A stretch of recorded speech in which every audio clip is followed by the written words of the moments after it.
Vivek, thank you so much for joining us on WION. I guess the question that so many are asking is, why did you decide to throw your hat in the ring?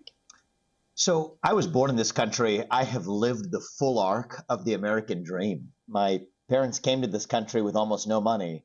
I've gone on to found multi-billion-dollar biotech companies that have developed life-saving medicines, an asset management firm that competes against the largest financial institutions in the world.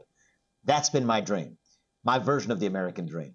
I don't think that that dream is still possible for the next generation of Americans who are taught to think of themselves as victims of their genetics. And so I think we're in the middle of a national identity crisis. I'm the youngest person ever to win the presidency if I'm successfully elected. I'm the first millennial ever to run for the GOP nomination for president. And I think it's going to take a member of my generation to reach young Americans to revive that American dream. And I think with this country having given me and my wife Apurva so much, this is our way of making sure that the next generation enjoys the same gifts that we enjoyed in the United States. And so it's that sense of obligation that compels me to do it. Very interesting. And while you've gained a following in the Republican Party, how do you plan on winning the hearts and minds of your contemporaries on the other side of the aisle who believe that America should be completely different? They have a completely different vision of how America should. Well, you're talking about contemporaries. If you're referring to people of my generation and younger, I think, yes, many of them don't see themselves as Republican. But I think what's really going on is many young Americans don't yet really know what they believe. They're starved, hungry for a cause, for purpose and meaning and identity at a time when faith, patriotism, family, even hard work have disappeared as virtues in this country. And so in absence of the things that used to ground us, there's a vacuum. And so, yes, now they turn to race and gender and sexuality and the climate as sources of their identity that they're missing within. But I think that that's actually the opportunity for not only the Republican Party, not just the conservative movement, but for our country to fill that void of purpose and meaning at the heart of young Americans. That's what I'm trying to do in this campaign. So I don't think that it's going to require so much convincing them to abandon their beliefs, but actually to discover that they were hungry for true beliefs in the first place. So if the other side, as you call it, obsesses over race and gender and sexuality and climate, I want us talking more about the value of each individual, the family, the nation, God. The things that used to give us our sense of purpose, I think can still give us our purpose again. In a certain way, I think of myself as pro-progress. You could call me a progressive in that sense. I want to make progress towards something we're running to. The Republican Party for a long time has been running from something. I want to lead us to start running to something, to our vision of what it actually means to be an American. Vivek, your claim to fame is railing against the woke ideology. How is your candidacy different from Ron DeSantis, who also rails against woke ideology? So look, I'm grateful that Ron DeSantis read my first book, Woke Inc. He's implemented a lot of its vision in Florida, but stylistically, we're fundamentally different. I think Ron DeSantis' vision is to defeat wokeness in America by whacking it with a game of whack-a-mole like a hammer into a nail into the ground. To me, that's not winning. To me, winning is diluting the poison of the woke agenda to irrelevance by offering an alternative vision, a vision of what it actually means to be an American today. To me, the opposite of being woke is being pro-merit and pro-free speech. I prefer to talk about the affirmative values we actually stand for, not just obsessing over what we're against. That's how I think we win as Americans. Look, I think that for a governor, for somebody who's an executor, who's an implementer, that's fine to be an executor. But I think to be a leader of this nation at this moment in our history, I think we require somebody who has an affirmative vision of his own, a vision of what it means to be a citizen of this nation, embracing meritocracy, free speech, self-governance, the rule of law, the actual values that say this is why we're American and we're proud of it. That's what I think it's going to take of a president. And I don't see that in the rest of the field. That's why I'm in this race. And you're one of the most active candidates. You're traveling around the country talking to so many people. When you talk to people, what are voters most concerned about? I'm proud to be the candidate so far in this race who has by far done the most campaign events. And so I'm following the same route that got me success in business and in academics. Now in this campaign, hard work pays off. It's generally my version of how you get ahead in this country. And so far it's working in this race well for us. It's a great opportunity to hear unfiltered by a TV screen or social media digital filters, to hear directly in roomfuls of people across this country what their concerns really are. At a first order level, the top concern across the country is the economy. Our economy is growing at less than 1% this year. We've grown at over 4 times that for most of our national history. But underneath that concern, there's something deeper, which is a sense that we feel like we've lost our shared sense of national identity. Our national identity was grounded on pride, on being the explorer, the unafraid pioneer who was going to achieve anything through the pursuit of excellence. That's part of how you grow an economy, but that's also part of the American identity itself. And I think there's a palpable sense in our country now that we have been taught to apologize for who we are, apologize for the values that got us as far as we have. And I think that's actually the deeper, in the brain, what's on people's mind is the economy. What's on their heart is the loss of national identity itself. And I share both of those concerns in common. But the good news is I'm not just in this race to speak to the problem. I have a vision for how we actually solve that problem. And they go together, by the way. When the economy is growing, people are making more money. People tend to be more proud of a country when they're making more money in that country. So I have a clear vision of how to restore 4+% economic growth again, unlock American energy, put people back to work, reform the Fed.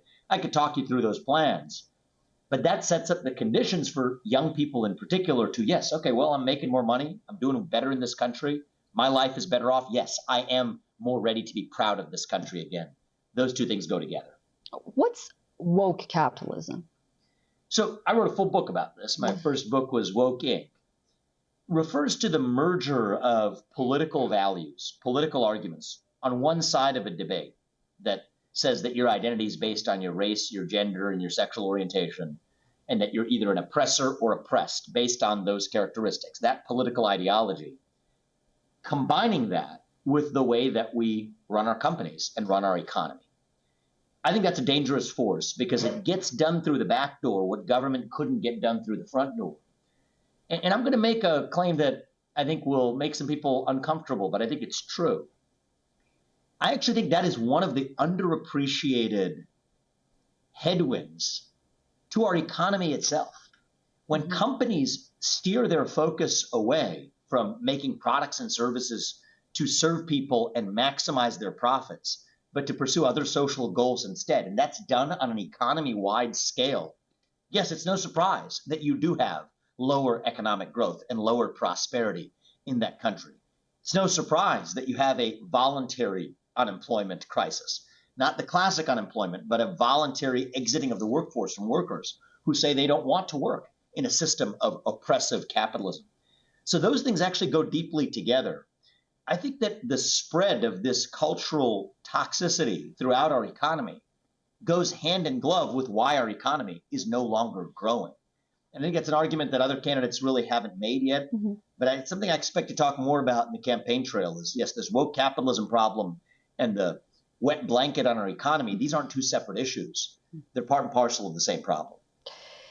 There are almost 5 million Indian Americans living in the United States. Many of them live in swing states. Have you reached out to this community, and what are they most concerned about? We're beginning to, but what I'm actually seeing, occasions like where we are today at the API conference, I've spoken at large other galas to the Hindu American community, other aspects of the Indian American community as well. What we've seen is, in a way that shouldn't be surprising, the concerns are often the same. Economic growth, making sure that my children are able to live a better life than I did. Education, what's happened to educational achievement in this country? Why are students performing so much more drastically poorly on math and reading than they were even 10 years ago, than they were 20 years ago, let alone compared to their counterparts in places like China? How do we get ahead with educational opportunity? Restore meritocracy, where academic achievement, really achievement of any kind, is prized again in this country rather than penalized. I think those are especially distinctive concerns in the Indian American community. I would say in the immigrant and first generation American community more broadly. But they're not unique. These are concerns shared by all Americans, which teaches us that actually as a country, though we have many ethnic backgrounds and skin colors that may differentiate us from one another superficially, the concerns that we actually share fundamentally are really the same. And in a certain sense, I actually think that's encouraging for the possibility of delivering national unity in this country. And you talk about the economy a lot. You've also talked about the U.S. decoupling from China. Yes. What role can India play in this regard? And we heard just recently the headline was that the leaders of Russia, China, and India convened for the SCO. One thing that wasn't mentioned was the mounting tension between India and China. So, in terms of India playing a role in decoupling, do you see that in India? Critical. Absolutely. So one of the things I've said is that the U.S. needs to re-enter trade relationships with the allied nations around the Pacific in order to put ourselves in a position to actually decouple from China. Japan, South Korea included, but India is critical. I also think that my top job as U.S. president will absolutely be to avoid war with China over Taiwan while still deterring China from going after Taiwan. One of the ways that I think we deter China from going after Taiwan, which I've talked about at length elsewhere, is pulling apart the Russia-China alliance. I think that's one of the top things that gives Xi Jinping the confidence to go after Taiwan.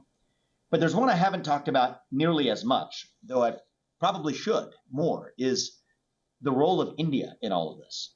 The Indian Ocean is the passageway for really energy supplies, oil from the Middle East, to find its way to China. That's how it gets there. So if China knows that India is solidly on the U.S. side of this and on the pro-Taiwan side of this, respectively, that too will further erode Xi Jinping's confidence in being able to go after Taiwan. Because it's one thing to compare who has more battleships in the South China Sea. Actually, China has more than the U.S. does, both globally and in the Pacific. But if China knows that India is lock solid on the side of actually making sure that China doesn't win this invasion and hold the keys to the global semiconductor supply chain that starts in Taiwan, then I think that will further erode Xi Jinping's confidence, achieving my objective of, as I said, deterring war with China, but also while deterring China from going after Taiwan. That's a key job of the next president. And China aside, how do you view U.S.-India relations in the future? I think that, look, the two largest democracies in the world are really destined to be natural allies, especially two democratic nations. I mean, the U.S. is a constitutional republic. India is a democracy. These are also nations that share a commitment to the promise of capitalism. Capitalism is the best system known to man to lift people up from poverty. We've seen that in the United States, but now we've seen that in India too. We have a leader in India, Prime Minister Modi, who I respect immensely, who has embraced the power of markets and capitalism unapologetically in lifting people up from poverty. And so we shouldn't apologize for that system. And India, I don't think, should apologize for that system either. So I think there's opportunities for a deep natural alliance here. I do think that that's going to require each party to level up a little bit. On India's side, look, I think that there is this history dating to the Cold War, and we can relitigate all the old history, but the fact is what it is. There's, a little bit of a tie with the Russian side, the USSR side of that Cold War. Now, my view is people around the world, including in the establishment in the US, both in the Republican Party and Democratic Party, make a mistake looking in the rearview mirror, pretending like the old Cold War of the 20th century is the one that exists today when it does not. Mm-hmm. Newsflash to folks, the USSR doesn't exist. Mm-hmm. It fell in 1990, 1991. So what we actually need to wake up to is the real threat today is communist China. But against that backdrop, I do think that India needs to do a little bit better of standing up to some of its commitments and being a reliable partner, investing in its own military more than it has. So there are certain areas where I want to see India do better. But I say that in the spirit of friendship and partnership and the possibilities for U.S. and India to really be allied in a way that recognizes the real threat that both India and the U.S. share in common, which is communist China, no doubt about it. Let's go back and talk about one of your books, Nation of Victims. You call for the reincarnation of the American experiment and a new cultural movement. These sound like very lofty goals in today's social and political environment. What are the challenges in the way of achieving such goals? I think the biggest challenge right now is apathy. We're going through this existential malaise in our country where we all find our way through each day as though there's nothing more to life than the meaningless passage of time. And I think that's what happens when we lose our sense of conviction in the things that we human beings require, a belief in something bigger than ourselves. That includes a nation. So one of the things I call for in that book and I call for in this campaign is the revival of a new patriotism, a national pride that undergirds our shared commonality as Americans, but also gives us a chance to believe in something bigger than ourselves that is true, the ideals enshrined in the Declaration of Independence and the Constitution. To me, that beats climate ideology any day of the week, and yet we latch on to other made-up religions if we give up on the time-tested ones and national identity and patriotism instead. So I'm leading a sort of unapologetically nationalist movement here in the United States, a nationalism built around not an ethnicity, not a monarch, not even a language or a cuisine, but around a shared set of ideals that define what it means to be an American. That's what makes this country beautiful. It's part of what makes the commonality between India and the United States a natural. India is a multi-ethnic democracy as well, grounded in a constitutional system of governance. So I think that there's a lot of parallels that Indian Americans can naturally see when they immigrate to this country.